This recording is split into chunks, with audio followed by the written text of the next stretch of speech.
Hello everyone and welcome to Jump Up Supercast, the only podcast on the internet available later today. I'm Will and joining me this week, Ills. I can't hold all these games.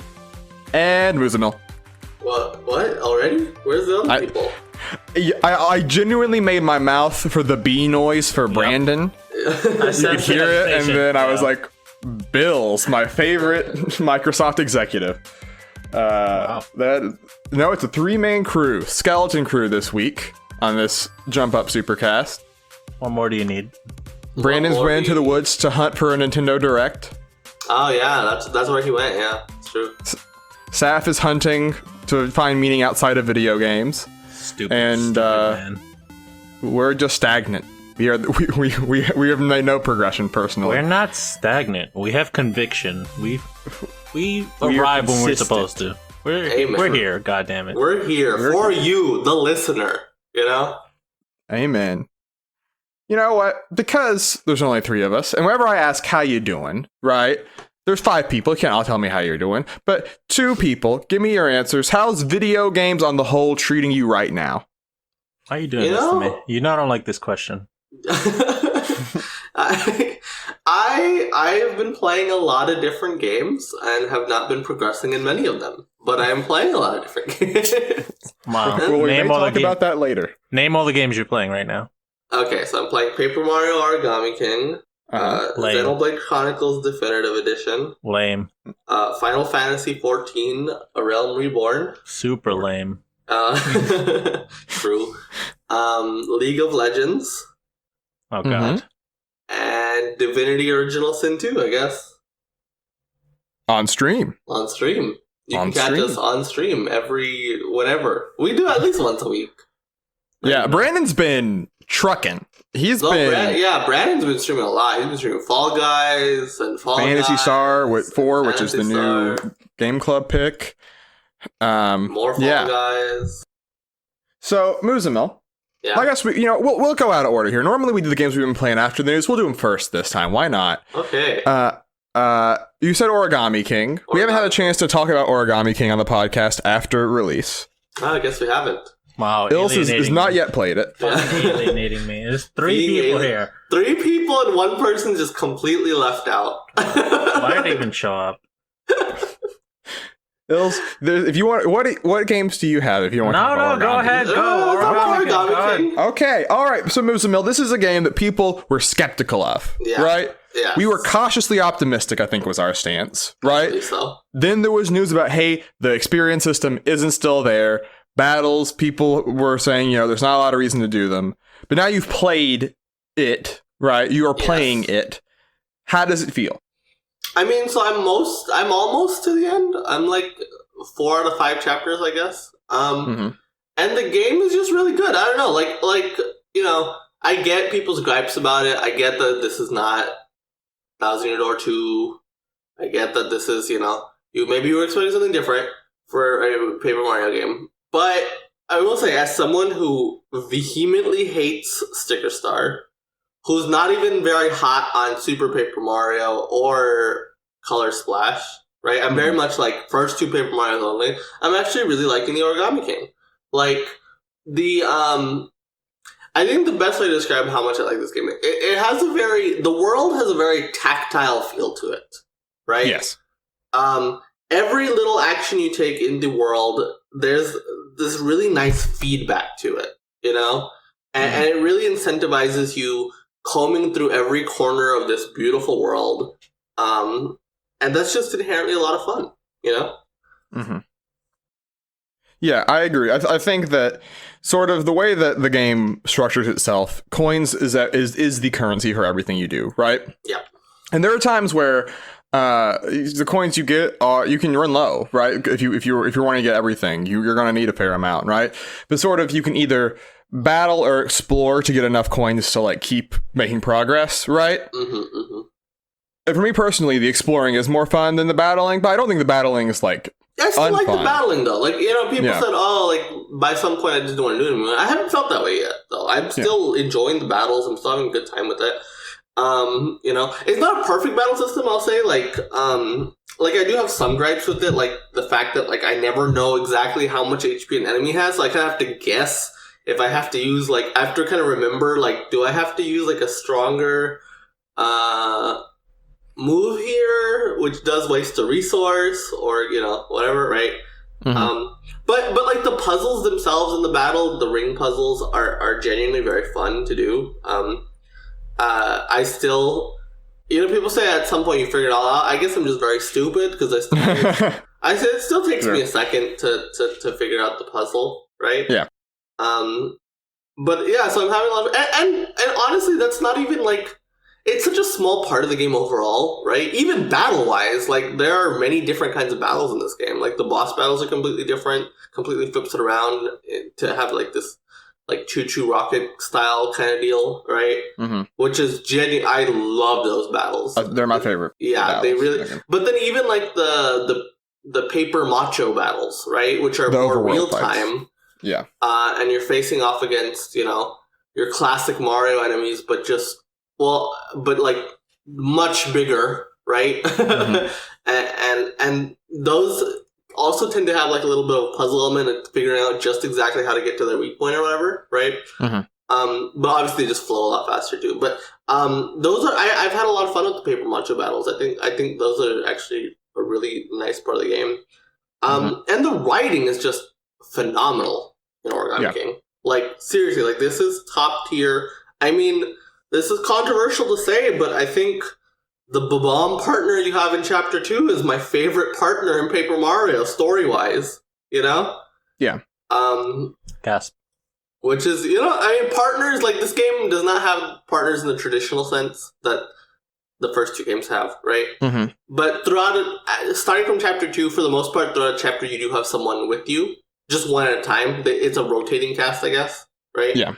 But... the Bob-omb chapter that follows you in Chapter 2, man, that, like, just story-wise, fantastic. Yeah. I mean, I think that's the thing, right? Is like, I talked before the thing, like, we were about hopes for it, and I said that, like, Color Splash is a funny game, right? Like, there's a lot of funny lines in there, but, like, the writing is mostly purely for the sake of jokes, right? There's not, like, investment that you have, like anything, right? Yeah. I think they do a good job of, like, having, like, characters like the Bob-omb partner, like Olivia, who's like your main companion throughout the entire game, right? Like, they're funny, they crack jokes a lot, but they're not like trying to be funny, they just are funny characters. Yes. And that means when like you get, you know, more revealed about them as the story goes on, it's like those matter more partially because they've endeared themselves to you by having this charming writing. You get emotionally invested in these characters, right? In Olivia. Which is weird. And it's weird to say that about a character named Bob-omb, right? It was just, but here we are, right? I think that just speaks... The fact that he didn't even need a name or a special design for me to care about him, I think that does say something about the writing, right? Yeah. But he's Bobby. We know he's Bobby in our hearts. But no, yeah. And so overall, I'm just like... And this game... It just keeps managing to surprise me, I think is the best part of it, right? Every chapter I go in... Because one thing I really liked about, say, the Thousand Year Door, right, was the two of the, for lack of a better word, two of the gimmick chapters, right? Mm-hmm. The Glitz Pit and the Train, right? I thought setting the entire chapter in those settings was just...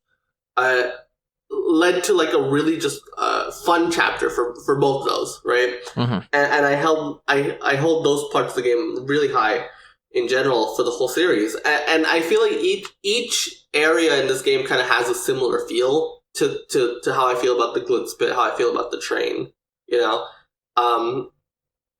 It just manages to surprise me both gameplay wise and just like, you know, just seeing it all unfold, you know. Mm-hmm. Yeah, it's a good game, man. It's a good game. Yeah. And I don't want to linger on it too much, right? Because, you know, we're not doing the game club right now. But I think it's cool that it's exceeded my expectations. I think that's always what you can hope for with anything, right? It is firmly the third best Paper Mario, but closer to 64 than you would think. Is how I feel overall. Yeah. But you said you were playing Final Fantasy 14, right? Did you get a chance to feel like the changes that they made to the, you know, the Realm Reborn stuff? Oh, to be honest, I mostly idiotically did most of the stuff that was changed. Like, I was near the end of A Realm Reborn. However, one big thing that they changed that I have been able to... So they completely revamped A Realm Reborn, right?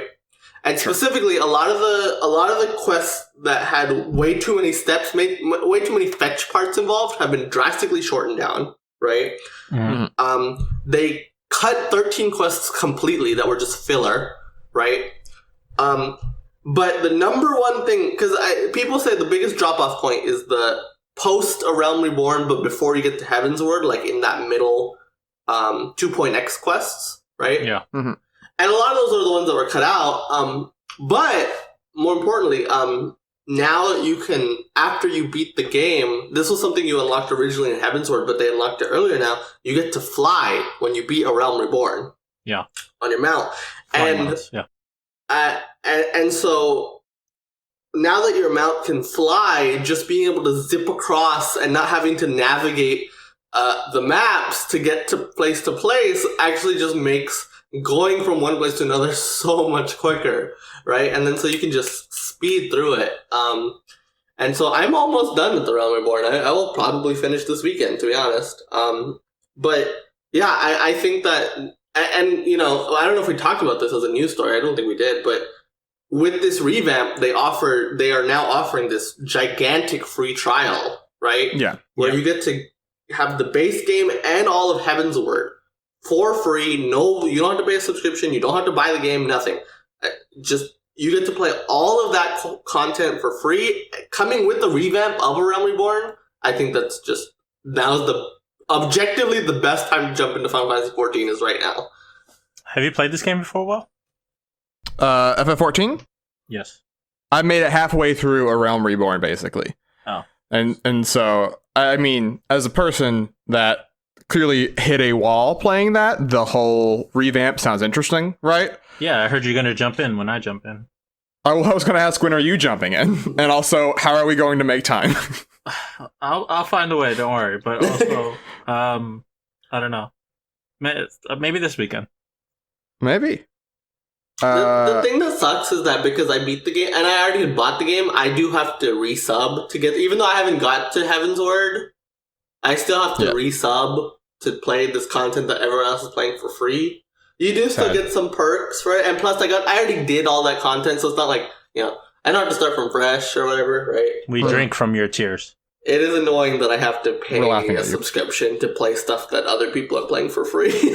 Personally, I think that's a cherry on top for me. Yeah, that guarantees a play. Yeah.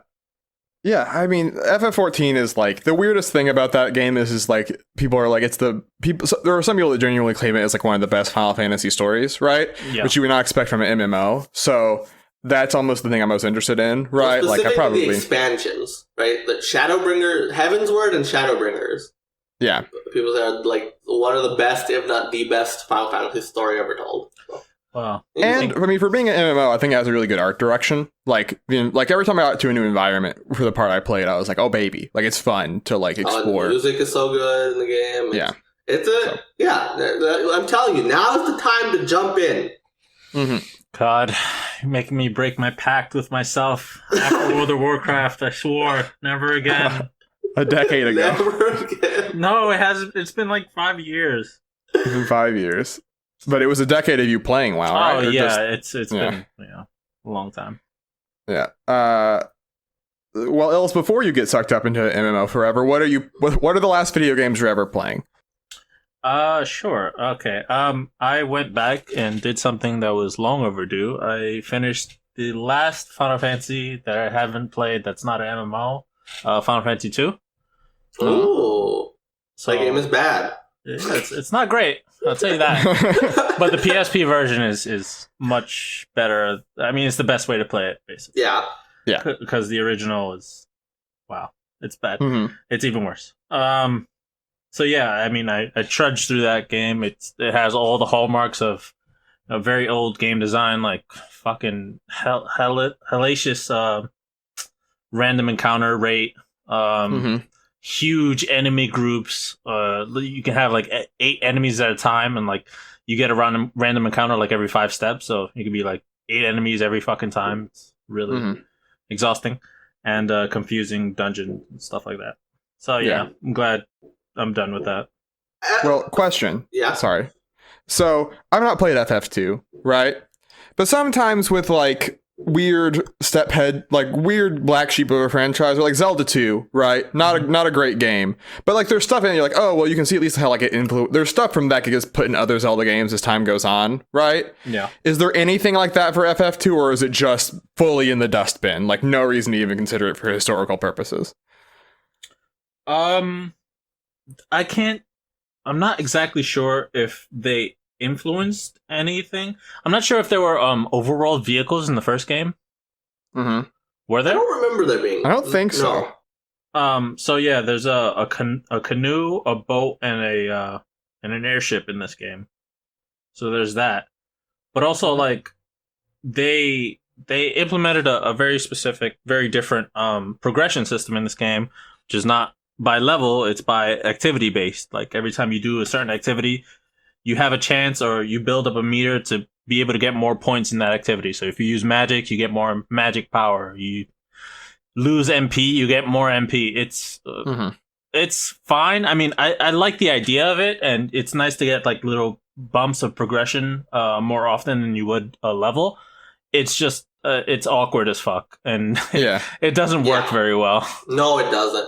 I mean, I think that Final Fantasy 2 is such an interesting game because I think like arguably, gameplay-wise, it aged worse than FF1, right? Which is funny for a game that came after FF1, right? But, like, FF1 is very, like, it is the most basic RPG I've ever played, probably, right? FF2 is not that, but, like, its gameplay systems feel way more archaic than the first game. I will say the story is more interesting in FF2 than it is in 1. Slightly, maybe. I kind of like, there's, like, a weird like bookend thing where like the first boss and the last boss are kind of related to each other. So in FF1, so it's like really it's surprising in a way. Yeah. But yeah, I mean I feel like FF2 is a little bit more straightforward, and yeah, I don't know, pretty cool. Really fast. Help me out. In all of the like the Dissidia games, does FF2 ever get a rep in any way? Yeah, Furion. Yeah. Okay, I don't remember. No, trust me, they love referencing literally every game. Don't you worry. So they have not forgotten. They remember. Okay. No. It's a big part of the legacy. Don't you worry. Okay, good. Furion's the main guy. Okay. And the Emperor. Yeah. All right. Okay. What else you been playing, else? I played through Horizon Zero Dawn earlier this month. It's a very good game. Rank. Yeah, I would put it higher, actually. I would definitely... well, this is a problem of the list, but it is definitely better than Red Dead Redemption in pretty much every single possible It's not even close. Boy, that's a heck of a jump, huh? Yeah, but the problem is Red Dead Redemption is too fucking high, you know? Exactly. So, I mean, it's so hard to look at that and like see where it is because it's like 30 spots apart. Mm-hmm. But I would definitely move it up. Not that high, but I would definitely move it up. But yeah, so we simultaneously move it up and Red Dead down, you know, and absolutely. It has a very compelling story. It does world building very, very well. The characters are extremely likable. I don't know what else to say. So I don't know if you remember any of the things we were saying when we were ranking it, but so okay, yeah, fair enough. Oh wait, no. The thing I remember was that you didn't like that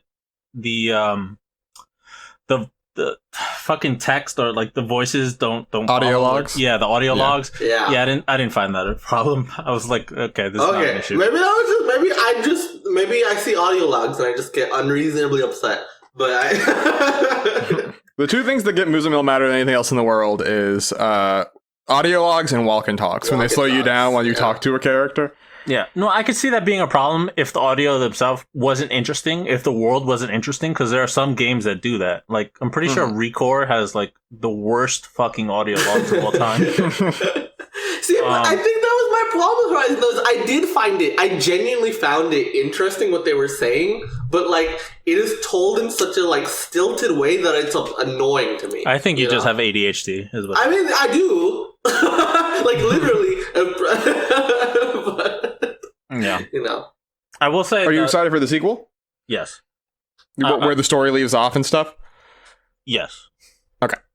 Guess it was buying a PS5. Oh yeah, and I will say like the combat it's very stressful at times. I mean, they can hurt you very quickly, and you have to be like the levels of the enemies don't really seem to make sense. Like they can be like 2 levels above you or 2 levels below you and destroy you completely. Like you have almost no defense in that way. So yeah, I guess like there's no like armor buffs ever in the game, is there? Yeah, like not so much. Yeah. So there are some enemies, sense, like but... especially the bigger enemies, where it's just better to keep your distance as much as possible at all times. Yeah. Yeah, unless you're doing it for a quest, right? Like you got one of those like underground trimmers guys, those big ones, yeah, right? Fuck those dudes. Yeah. Speaking of Horizon, though, this is another thing I guess we didn't get to talk about on the podcast, but the PC port came out, right? Mm-hmm. And I'm just I was really looking forward to replaying this game, but from all accounts, this is like the worst PC port since like Batman Arkham Knight. Which is really disappointing. You know, I was genuinely looking forward to playing this game. But apparently on the PC version, it's very poorly optimized, right? So like your 1060, which is objectively more powerful than a PS4 Pro, runs the game worse than a fucking base PS4, right? So it's super poorly optimized. Like there's all sorts of bugs, all sorts of crashes. Like people get crashes in the game all the time. It has a hard time supporting simultaneous controller and mouse input, which that was the main reason I was looking forward to it, because that means I could use the gyroscope on my controller, but I can't do that. Dead. Yeah, there's just a lot of problems with that port, and the fact that it came out just a week after Death Stranding, which was just this really well-received PC port from a PlayStation exclusive that was on the Decima engine, you know? For Horizon to come out a week later and just completely suck, it's disappointing. I was looking forward to replaying the game, but, you know. Do you think they can patch out the problems or something? I think they're working on it. They updated a patch since launch. There's been one patch since launch. It's still a lot of problems. They said they're working on it. I mean, Arkham Knight eventually became a good port, so I'm hoping yeah.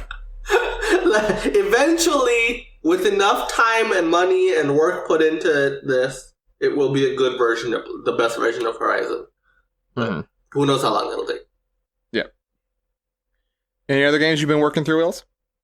Yeah, but I'm done. I don't want to talk about them anymore. Fair enough. I guess in terms of stuff I've been playing, a game that was part of a presentation this week that I bought as a result of it was A Short Hike. Ooh, yeah, which was part of the Indie World Showcase. We'll get to the rest of that soon. But I mean, the name tells you what it is. It's. I mean, it took me like 5 hours, right? Which is actually longer than I thought. That was me like 100%ing, and I did a lot of hanging out because I think it's a very hangoutable game. To be real with you, if you haven't seen it before, it's going for like a DS almost, a 3D aesthetic. Yeah. Right. Like very much. You can. In the settings, you can change how big the chunkiness of the pixels are. Like that's literally how it's described as pixel chunkiness. So if like, you know, if that's not to your taste, it smooths stuff out. Did you play maximum chunkiness? I did max chunk. Yeah, that's what I figured. But just it's sometimes there's a real value to if a game is well designed without having a map in mind. If that makes any sense, right? Like, yeah. Breath of the Wild, I think, is better if you turn on pro mode, right? If you get rid of the mini map in the corner, because I think the world's well designed enough that you can just tell stuff just from looking around, right? A Short Hike is a much smaller space, but I think it has that element to it, right? Of like, it pulls off a trick of feeling much bigger than it is because you're sort of putting together a mental map yourself, right? And they only really give you like a compass to navigate with, but it's well designed enough that every area is very immediately recognizable, right? So there was a lot of neat times where I would be going one way and I would be like, oh, I didn't realize while I was climbing up, I was also going this direction. And I just ended up back where I started, right? Mm-hmm. Which I think is the sign of like cool, interesting, like level design, right? Yeah. And then just the charming is really funny and the music's really pleasant. So it's I bought $10. it, and it's less than $8, and It is $8 right now. Yeah. on sale for like $7.20 even. Yeah. But I bought the game, and I'm definitely looking forward to playing that this weekend. So It's cool. Yep. What else have you been playing? Blossom Tales, the Sleeping King, which is I played that game. Yeah, it's a Zelda-like, right? It wears it on its sleeve. Mm-hmm. But it's. I mean, I think it's like it's perfectly good, right? It's good. It's the things I think are interesting about it is they're sort of really willing to let you like be mobile.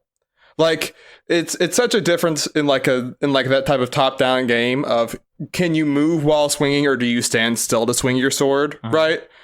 And I think that, you know, the combat's not like overly complex, but I think it's a neat system in terms of like you're sort of moving around a lot while in like boss battles and stuff, and all your items are tied to a magic meter, sort of like Link Between Worlds did, right?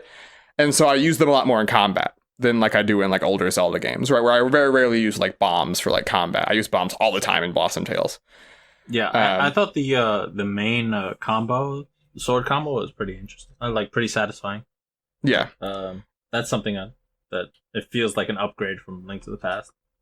Yeah. And then, you know, besides that, it is I think the like framing of like the grandpa telling a story is like a cute way to like direct the player, you know, for like where to go next a lot of the time. Yeah. So pretty cool game. It's also like $10, right? So, you know, there's a lot of that's the thing. I was talking to Ills and Call earlier, like 2020, those are games technically didn't come out in 2020, but the year of 2020 for me has just been dominated by indie games in terms of like the big things I've enjoyed this year. Good indie stuff. Which, speaking of, that will continue because we have a lot of things that were shown off at the Indie World Showcase from Nintendo this week. A whole world? It's a whole world. Well, I mean, you know what? To their credit, the indie worlds do have a lot of people from like different countries. All over the world. Yeah. All over the world, which we'll get to. But we'll just go through some of the stuff they showed off. They led off with Hades, which is getting a Switch port, which will coincide with the 1.0. Back in December 2018, this game was announced with early access that you could get that day of. But almost 2 years later, bada bing, bada boom, it's finally coming out. They said this will have cross-save with the PC version, which I'm a big fan of because I've played it on PC, and Hades is great. Yeah, it's one of the games I was planning on playing this year. I've owned it forever, and I think it was one of the first games that came out for EGS. Yes, it was. It launched with it. Yeah. I think it was literally the first game on EGS. I could be wrong, but I mean, I'm very interested in this game because Supergiant just makes really good games. Bastion was great. Yep. Transistor was great. I didn't play Pyre, mind you. But pretty good. But I've heard very good things about Hades. I've heard that like it has a surprisingly strong narrative for a roguelike game, which is cool. That's really cool. Yeah. And that is a game, man, like having cross-save with the PC and Switch version is actually such a like cool feature, you know, because being able to play on being able to do runs on my PC, but then go into bed and play on my Switch, I think that's really cool. I want to double dip on this game, you know? I will double dip. As a person that's 30 hours in, I'm very grateful, you know, like... but yeah, I mean, like you said, I think the thing about roguelikes is always hard is because the nature of when you die, you reset, right? It can be hard to have a narrative, right? And hard to feel progression. And Hades, there's almost never a run that you finish where you haven't unlocked new dialogue, a new aspect of your weapon, something to go along with it, right? So it keeps you on the hook in a really nice way. And it's also tied to the narrative, right? You are the son of Hades. You're trying to escape Hades, both literally hell and also like your father's like, you know, presence. But you're a god. So like when you die, you just go back to the underworld where your dad's like, you're back, idiot. Like you're stuck here forever because this is what hell is, you know? Yeah. So it's cool. It's a very clever game. Speaking of great voice acting. Speaking of roguelikes that have a story, I mentioned this game earlier and a long time ago, but Children of Morta also does this very well. Where there are a lot of like little vignettes, that you unlock the more you play through. You get like more side stories of the family that you're playing as. Yeah, it's very, very good. On Game Pass. I downloaded that the other day. Is this the first time that Supergiant has not released first on PlayStation, by the way? Bastion was a Summer of Arcade game. Yeah, that was on 360. Yeah. Okay, yeah. I was thinking... I forgot about it. Yeah, but then Transistor... I guess maybe not. Transistor was heavily associated with PlayStation. Yeah. Was that the PlayStation Unveil? Yeah, it was. It totally was. Wow. So yeah, then Hypnospace Outlaw was up next. Which, if you don't know, this is a game where you are an internet detective trying to figure out where the hackers are, and it's extremely in the style of 90s internet, right? Got a lot of style, right? For sure. Which also is funny because it was like, this game's coming August 27th, and I was like, man, that's really close. Now it's like, that feels like a lifetime away. Yeah. Compared to the rest of the presentation. But I mean, this game has a very cool visual style. Also, it's on Game Pass day one, so that's cool. I mean, I feel bad because I was going to buy this game, and I'm like, yeah, Game Pass. But, yeah. Having this, like, 90s internet, I guess, simulator, I don't know, right? That's literally how they describe it. Yeah. This is a 90s internet simulator. Yeah, it's just, I think that's just such a cool concept. It just looks very neat. So I'm curious how it controls with a controller, right? Yeah, I mean, I feel like the touchscreen on the Switch will be very useful. Oh, yeah, for sure. Yeah. Then next up, Spiritfarer Shadow Drop. It's the first one. It's out right now. Right. Also on Game Pass day one. Also on Game Pass, yeah. That's another game that I would have bought day one, but, Game Pass is just too damn good, man. Too good. God dang. This is a game that we've talked about before, right? Yes. Every time it's shown off. But if you did not hear those, it's a game about essentially I learned you are literally like the person that follows up from Charon on the River Styx, right? And you're the ferryman to the afterlife, and so you're ferrying these animals that have recently passed away, and you're helping them sort of wrap things up before they move on. It's more like management focused, I guess. That's worth mentioning, right? Like you're building on your boat, adding things for the different needs of the different animals you pick up, right?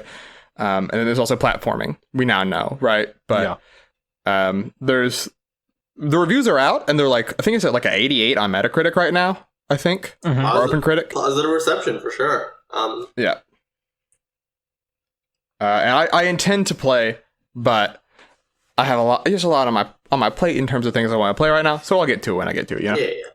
It's on Game Pass. It's on Game Pass. It looks really cool. I mean, Thunder Lotus, the creators of this, usually have like this hand-drawn art style for their games, and this definitely follows from their previous games.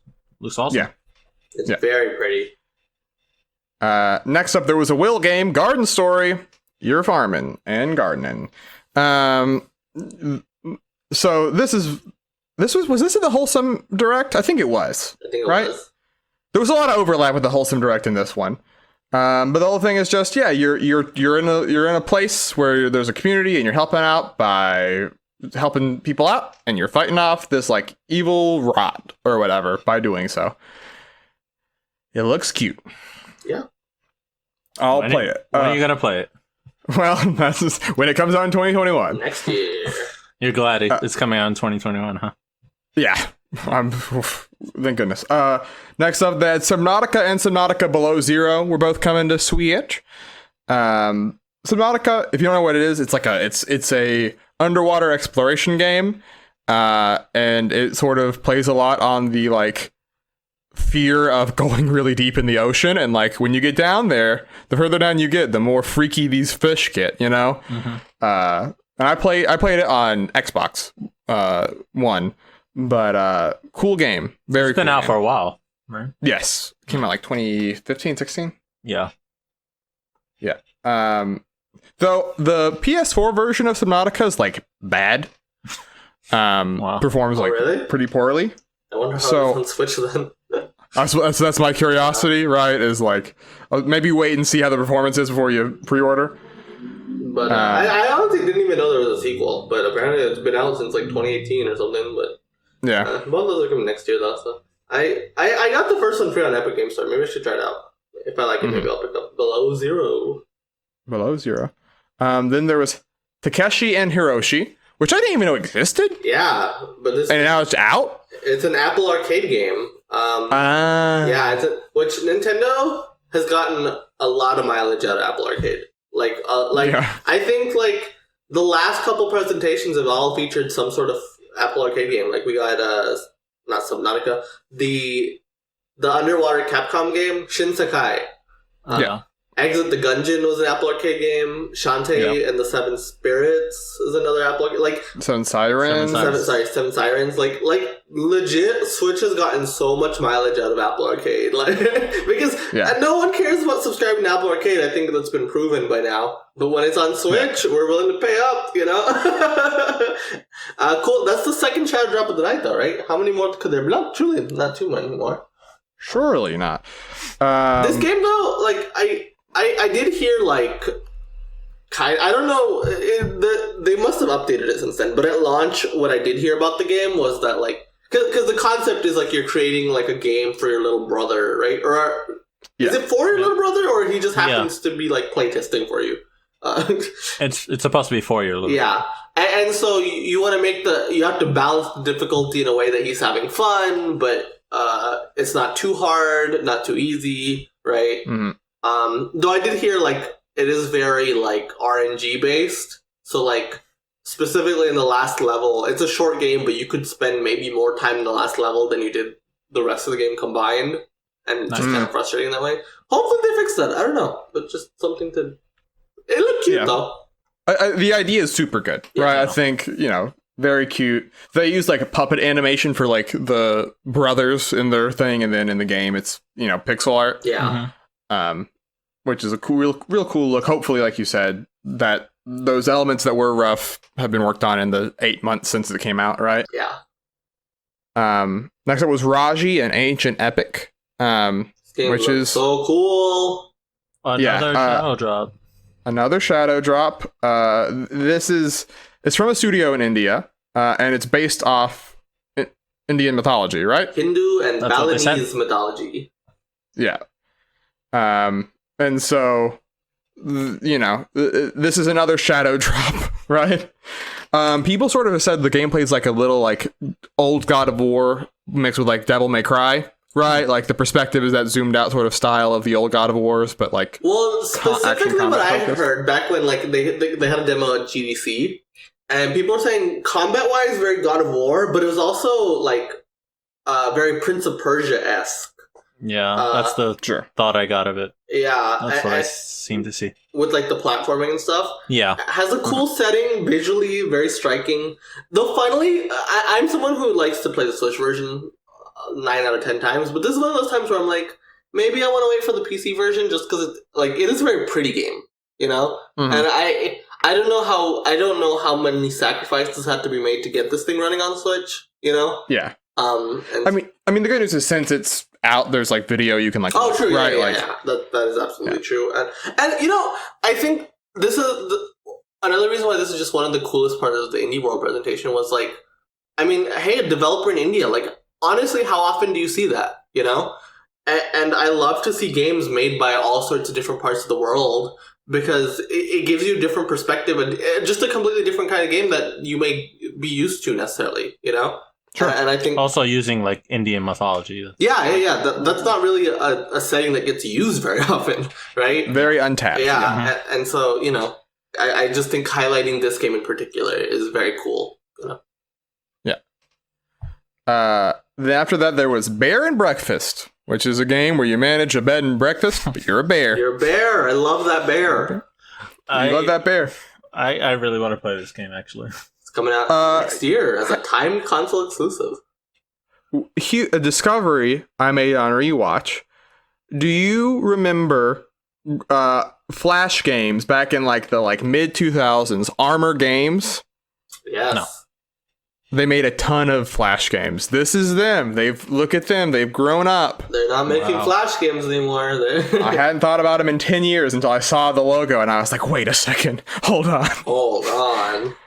But yeah, that's coming 2021, but I'm interested. Looks cute. It looks great. I mean, yeah. What can you say? Yep. Then after that was a short hike, which I already talked about, but is out now. That's another shadow drop. We're up to 4 now. Then there was Card Shark. Yes. This is also another game I'm very excited for. Very excited for this game because so like the concept is like you're in France, right, and you're playing high stakes card games, but you're cheating. Yeah. You're cheating to earn more, to get into more higher stakes game, buy your way into more higher stakes games, or you keep cheating, you're learning more new tricks. Very once again, very cool visual style, right? This one I'm sad that it's coming out next year. The rest of them I'm like, yeah, I can wait, but this one I'm like, I want to play this now. Yeah, it's by the people that made Reigns, right, which was a big game on mobile, right, that sort of is. Both these games have sort of like a I don't know if macabre sense of humor is right, but like, you know, when you get caught, you get shot, like you die, you know, like, and they're sort of like playing off of just, you know, like sort of making fun of the aristocracy with both of them, right? Reigns was featured in one of these indie presentations at some point, right? I think so. Yes. I think when they came. And then to there was Switch, like Reigns Game of Thrones was too, maybe. Yeah, I did. I bought the Game of Thrones version of Reigns. But also a weird thing, by the way, on their page, because I looked at all the pages for the games on the Nintendo site. This one is to be determined for the number of players. Oh. So if this, I don't know how you could do card cheating with multiplayer, but I think it'd be very funny to be actively cheating like, you in a both players are. Yeah. Might be working together. Oh. Then after that, Torchlight 3, a series that is like almost over a decade old now, which is weird to think about. But the original devs closed down. This is a new set of devs, right? Interesting. But a Diablo-like dungeon crawler, yeah, dungeon crawler. The first two are on Switch, and I think they both did well, which is probably why this is now being, you know, associated with them on the indie showcase. But yeah, I mean, I hope it's good, right? I never mind dungeon crawler, you know. Yeah. This game I played the first one.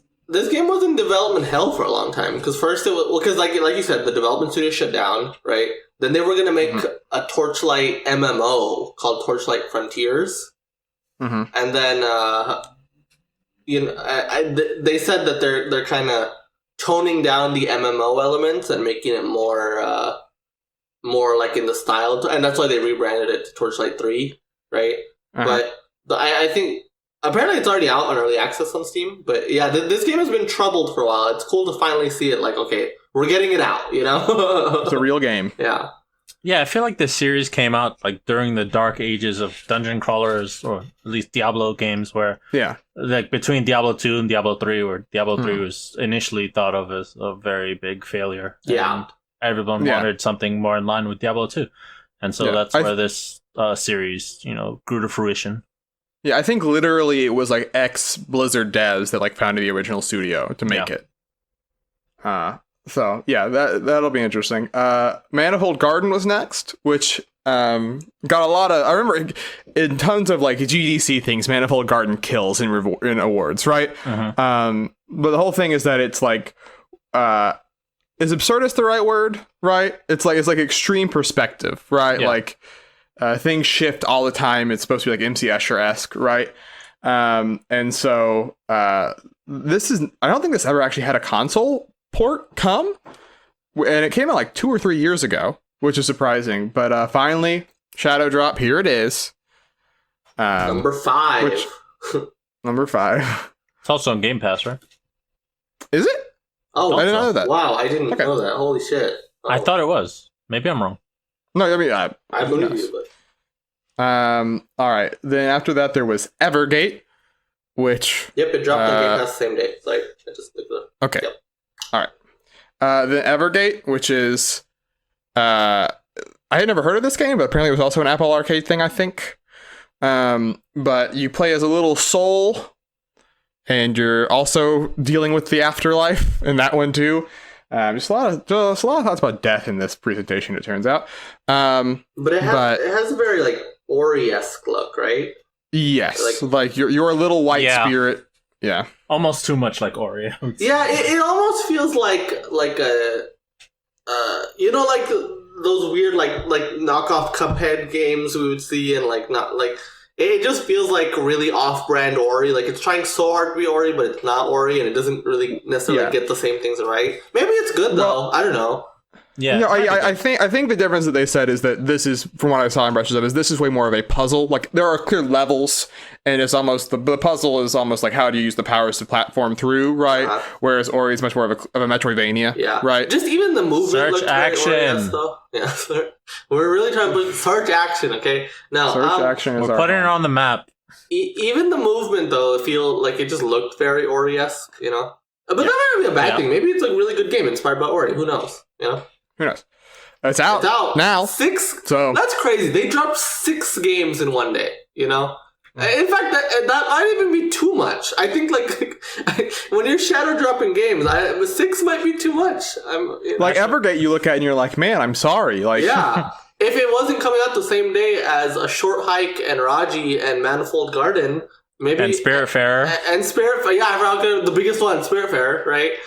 If it like, I'm interested straight up in 4 of those games. 4 of those games are games I want to play for sure, you know. Mm-hmm. So it's just like, you know, the other 2 are just kind of left in the left hanging. Like, maybe I would have been interested if you were alone, but yeah, what can you do?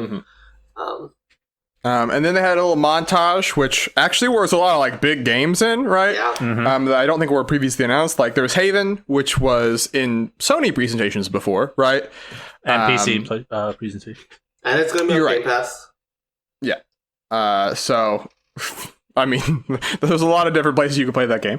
Going Under, which is a game where you're beating up a startup, which I understand the energy of a lot. And then the Red Lantern, which they showed off before an indie showcase, is the dog sledding game. Yeah. Unrailed, which is like you're building tracks as the train is running game, basically, right? I like that one. That one looks dope. Yeah.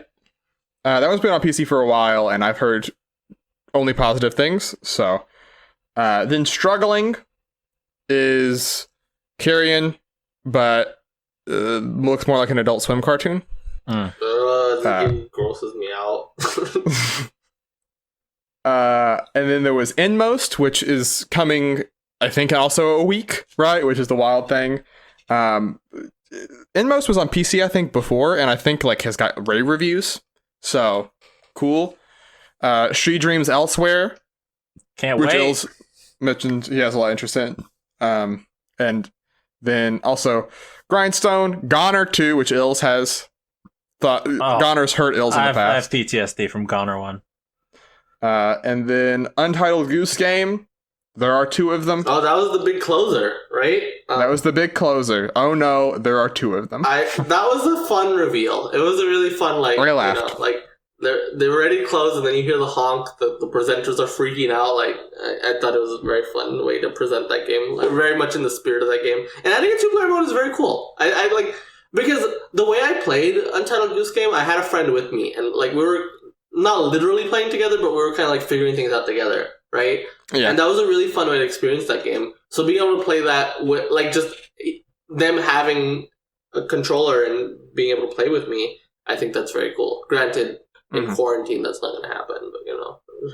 Yeah. Wow, you can't social distance? Yeah. Sad. They're wireless controllers. You could play outside. There we go. It's true, with the power of the Nintendo Switch. Yeah. Now, that was a good showcase. Yeah. Just had it was fun. Just a really good showcase. A lot of games I want to play. A lot of games I will play. A lot of games I will buy. You know. So. Yeah, that's all you can ask for. Now, one final story. To take a shift, get a lot more serious with it.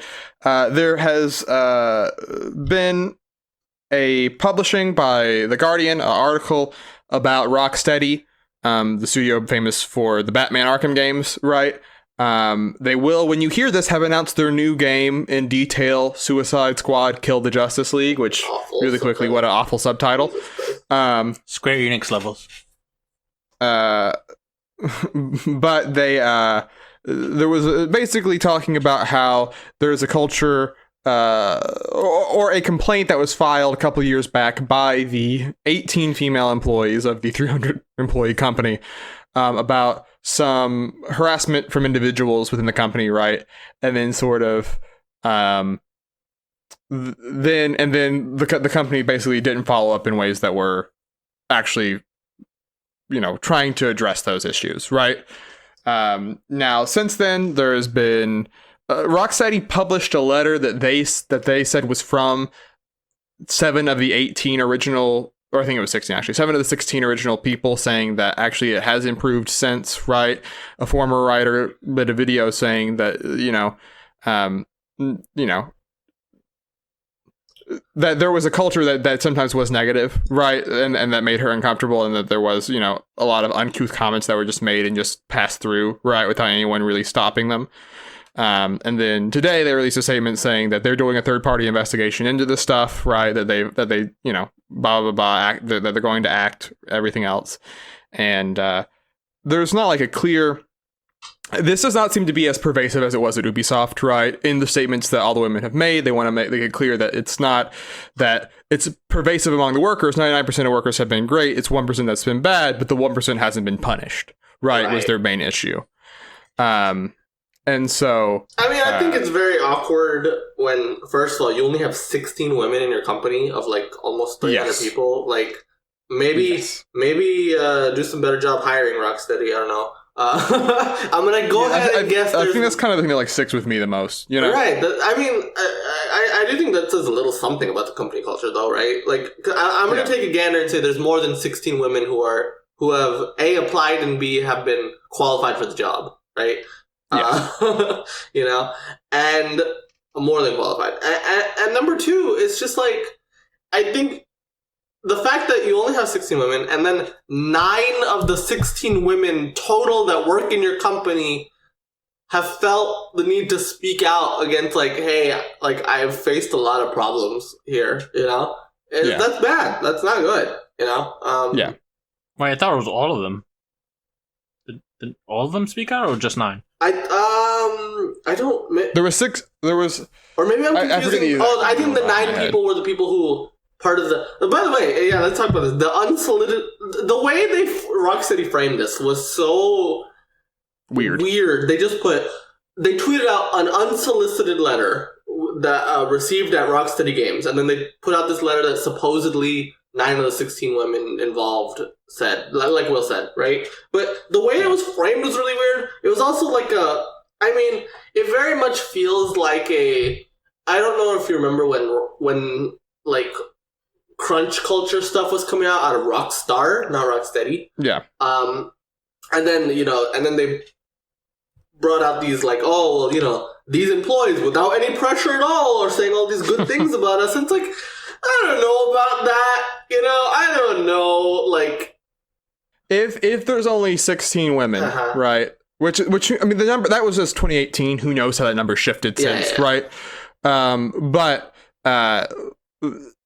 it feels like you have a target on your back because there's not many people that could be potential culprits of this anonymous thing. If you're the company's looking at punishing, right? And so, like, inherently, you kind of just have this pressure for job security, right? Like, to frame this as that we had nothing. Like, no, like, just inherently, they kind of have to, for themselves, because there's only so many people that it could be, right? Have to be like, oh, no, that wasn't us. Like, no, come on, come on. Yeah. Yeah, I mean... Yeah, I sorry, go ahead, Elsa. It's certainly weird framing to have the company do that just, like, out of the blue like that. It's fucking weird. And that was their first response to it, too, right? It was very weird. Like, the follow-up today, I think, was better in that, like, the third-party investigation is good, right? Like, as the lady who made the video was like, thank you, like, this is what we've been asking for, right? So, like, you know, in that way, but that should have been your first response, not this weird cover, right? Yeah. Like trying to use the female employees you do have as cover. And I think it's just a larger sentiment on like, you know, this is why like having like a diverse workplace is good, right? It's just like there are powers in numbers, and when like one group is an overwhelming majority, people that are bad can feel like they can then exert negative influence on those that are in the minority, Yep. right? You know, and so that's just sort of the lesson, right? That can be taken on a larger basis, right? Because I'm sure it's not just Rocksteady that has these kind of hiring situations, because the games industry was so male dominated for the last 30 years, right? There's only really, you know, there have been huge women that have done a lot within the industry, but it's not like they didn't have to do it. It's definitely, I mean, in a like, situation in a male dominated industry. yeah, I mean, like, point, technology as a whole is such a, like, you know, male dominated industry, and like the culture that comes from that can often be very toxic, and you know, so yeah, you know, hopefully as these things get called out, it does, because I think, sorry, this may be a little bit of a tangent. I think part of the reason why these industries have been so male dominated for so long is because it has been such an unwelcoming environment for women for so long, right? Yeah. And so, you know, hopefully as these things get called out and changes are made, and then, you know, that can result in an industry that is more welcoming to people of different, you know, different sex, different gender, you know, whatever, and race and orientation and all that, you know, Sure. because it is such a, like, for so long it has been so, like, dude bro, I guess, in a way, right? Like the dude culture, you know, is very pervasive in a lot of tech companies. So hopefully that can change. Because like we said with Raji, right? It's so cool when we see these more diverse. It leads to more interesting things happening in the games we play, right? And so more opportunities for storytelling. Yep. You can only get better. Mm-hmm. Yep. All right, so there it is. That's the news for this week. Plenty. Good Lord, turns out. And we were talking about video games too. We did everything, but we're not done because we have one more video game to talk about. The game that will be added to the list. The list. Follow along every week as we add a game to the ever-growing list of it. Is it 205? 206. 206. 206 video games Not to be that we have 207. added. What was the most recent one? Dragon Quest 11. Dragon Quest 11. Oh no, Monster Tale. Echoes. My bad. Oh, true. Monster Tale on the Game Club. Officially, by the way, the 200th episode of Jump Up Supercast. True. In terms of counting both Game Club and regular podcast. Congrats to us. Oh. But besides Monster Tale on the Game Club and then Dragon Quest 11 last week on the regular podcast, this week, Ills, you are adding a game to the list. Yeah, I guess I am. And Something that hopefully all three of us have played. Here's yeah. open. You haven't played Dead Space, right? Nope. Muzzy? Yeah, I didn't think so. Okay, I'm gonna go with something a little bit more Nintendo focused. Good bet. Let's rank Mario Strikers Charged. Oh, now we're talking. Yeah. Oh, baby. By the way, I don't know if I said it officially. Follow in the paste bin below in the description so you can see the list to see where we're What the talking. hell we're talking about? Yeah. But Ills, Mario Strikers Charge. Talk to me about it. All right. Well, Mario Strikers is a football series or soccer or whatever you want to call it, wherever you are in the world. Mario and his pals are playing soccer, and it's a sequel to the original Mario Strikers that came out for GameCube. This one's for the Wii. It's a pretty cool game. I prefer the GameCube one, I think, Same. but this game is I mean, it's pretty fun. It has a lot of the same Mario tropes from these sports games where like they all have power-ups and special abilities. Goalies do, special abilities to block certain moves. You have special, attacking moves, you know what I mean? All this shit. You can knock around other players to get some space between you and the ball. Mm-hmm. And the campaign mode is surprisingly hard. That's what I remember. Both of the Strikers games are like weirdly hard. I feel like this one was much harder than the first game. But... Yeah, I agree. It was like much harder, I think, which is funny. Bowser Jr. is a real asshole. He was hard. Funny for a Mario sports game, to be to be like, oh my god, this is hard, like. Yeah. I gotta focus up. Yeah, so I mean, I think it's very enjoyable. It has a good art style. It's a Mario sports game. Yeah, I think the aesthetic is the thing that sticks out most. Like, yeah, I was gonna say, because in terms of like Mario sports, I think the aesthetic is actually very unique, right? Because it's very like they're angry and they're extreme. And they're wearing metal plates instead of like normal gear. The ball is a metal sphere. Right, like I remember the intro was like literally like it's a wasteland, and there are like Birdos and Koopas and Toads like running to the field to watch, but they're so excited to try to run the field, and they just get electrocuted by this fence, and they're just in awful pain, and you're like, my god, this is wild. When they do like super moves, they all turn into like glowing evil beings. They get possessed by the power of a god to shoot 6 soccer balls in a row. Which is maybe my least favorite part of the game, to be honest, is the like motion controls blocking of the super shot. Because it's, 6 potential goals if you mess up is insane. Yeah, it's too much. Which is sad, because I actually think the biggest thing it improves on from 1 is the like rest of your teammates, right? Because I think you can have different Mario generic enemies sort of and like buddies to help you out, right? Yeah. And all of them have unique like dodges and unique tackles and unique like special shots, right? And so like there was a lot of like when I played, I'd be like, man, I want to use dry bones because I love the like electric shot into punt, right? Because the electric shot stuns the goalie and then you can shoot it in. Yeah. And like that stuff I thought was really interesting and added like a layer to it, but you should mostly only ever be taking shots with your goalie, or with your like main character if you want to win, right? Which sucks. Fun little note, I think this was the first online Wii game. It is. Yeah. I was about to say it is the first online Wii game. Which is pretty cool. Yeah. What a one to lead off with. Like a year into the Wii's lifespan. Well, it was like 6 months, but 6 months, fair enough. All right. So, all that having been said, Ills, where would you like to put it? Well, dang. Shucks. I don't know. I think I would put it like around Star Wars Republic Commando. So 134.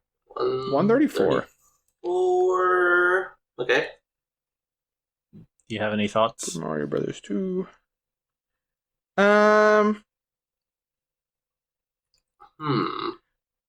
I was thinking like right below Mystical Ninja, but above Winback. Which Moose has played neither of those games.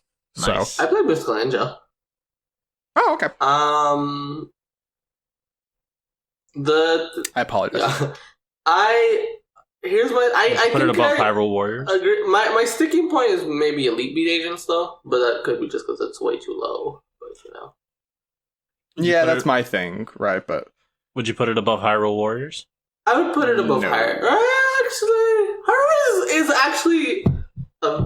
I wouldn't actually. Now that I look at it, I wouldn't. No, because Hyrule Warriors is such a content-filled game and generally very fun. I think it is the best Warriors game, right? Or at least amongst them. But, among them.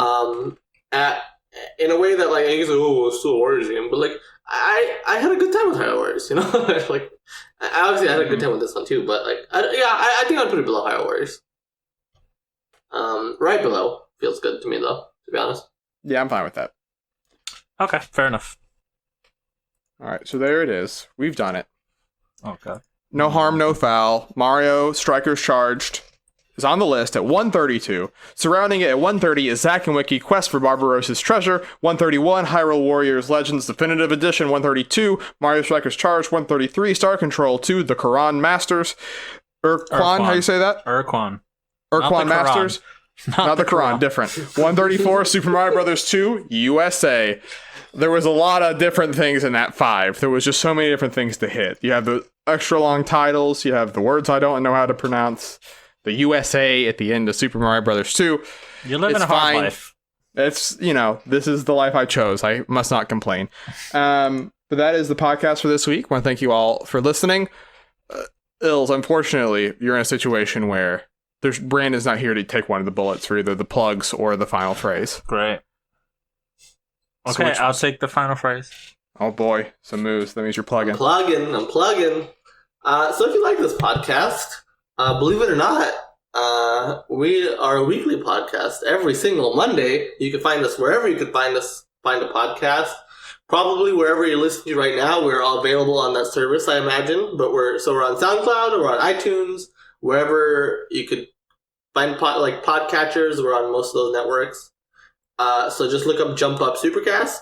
We're also every other Thursday. Brandon, Noah, and Ills do the Jump Up Supercast Game Club, where they get together, they play a game, they talk about it, and they rank it on the list.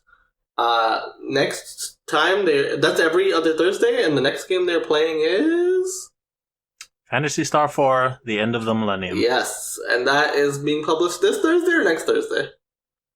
The following Thursday. The following Thursday, okay. So check that out. Otherwise, we're on the social medias. Find us on Facebook and Instagram, Jump Up Supercast, but more importantly, find us on Twitter. Twitter.com/Jump Up Supercast, because you want to follow us there, because you'll know whenever podcasts go live, you know when game clubs go live, you know when we're doing Rankomanias. I think that's coming up. We're doing a re-rank up pretty soon. Maybe next Sunday? I'm not sure. Plan. Yeah, that's the plan. Yeah, that's the plan. So check it. Just in case, follow us on Twitter so you know exactly when, because we like to stream that live on twitch.tv/JumpUpSupercast. So you get a live listen to the re-rank episode, but not only that, we stream games. We've been streaming Divinity once or twice a week. That's been a lot of fun, a lot of chaos going on. Brandon's been, like we said earlier, Brandon's been streaming a lot of Fall Guys. He streams the Game Club games. So it's just a lot of streaming going on. So give us a follow on twitch.tv/JumpUpSupercast. Also, we're on YouTube. We're putting up the VODs for our streams on there. So that's where you can find us. Otherwise, Ills, take us out. All right, well, I hate doing the final phrase. I always want to pawn it off to somebody else, but I will make one small note. I would love it, I would really, really love it, if Muzzy would summon some fucking enthusiasm when we say the list when there's only 2 people. You make me sound like a fucking asshole. Please do it. Thanks very much.